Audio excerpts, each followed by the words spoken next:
B may have brought the world a potent message of girl power, but behind the facade of Scary Spice was a woman who says she lived in fear. In her new autobiography, the pop star claims she was the victim of domestic violence throughout her 10-year marriage, accusations her former husband strenuously denies. She's now a patron of the charity Women's Aid, visiting one of their refuges in Leeds last week.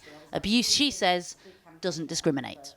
I mean, it doesn't matter whether you live in a bedsit or you live in a mansion. You know, this kind of situation and relationship can happen to anyone, you know, and I lived it for 10 years with my ex-husband. He was very abusive on many different levels, and I was led to believe that that was normal and it was all my fault. Now, you say in the book that you're a proud Northern girl and you never lost your roots. What was it like, I wonder, going back to that women's refuge in Leeds? It was shockingly comfortable for me, because for once I could sit in a room with other women that believed me, that had the same story as me, and I felt empathy and compassion, and it felt like home. I mean, it was my home, Leeds, but to sit down and talk to other women that have been through exactly what I've been through. I actually didn't want to leave. I was like, do I have to leave now? I want to stay here, because these women, their stories are so honest and they're so like my story.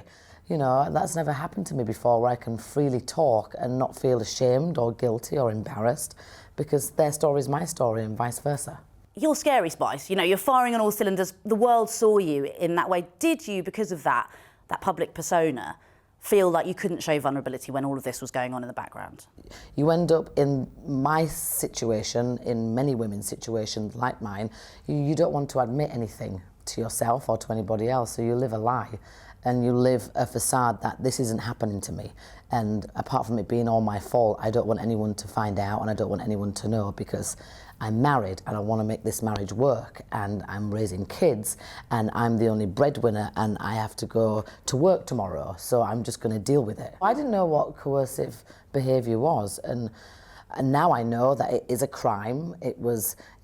You can put somebody behind bars because of their behaviour towards you, and since 2015, you know, it's been part of the justice system and part of the law, which is brilliant. Girl power was all about women controlling and owning their own destiny.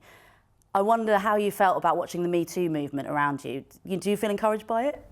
That was really scary to me, to watch that kind of movement, because I was living it and I was eating, breathing, and I was that person that was subjected to a lot of abuse. So to me, it was kind of scary times.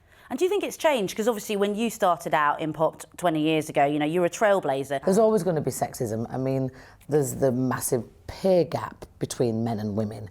You know, there's still things that still need to be sorted out, and it's not going to just happen overnight.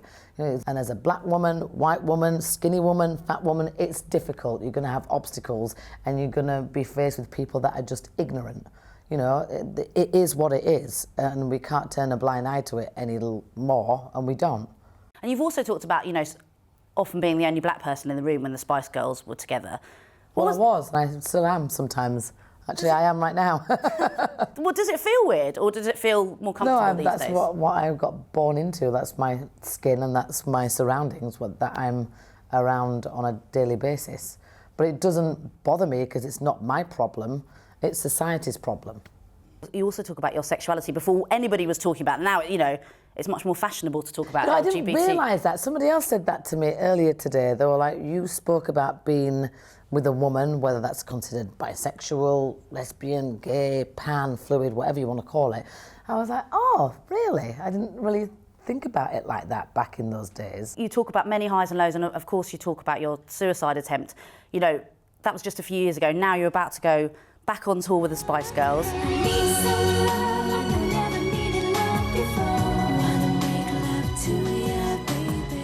How does it feel to kind of have this huge turnaround? Well, I mean, it's been a long time coming for both of those situations. So it's, what's the word, serendipitous? Serendipitous? Serendipitous. How everything's happened all at once for the right reasons at the right time.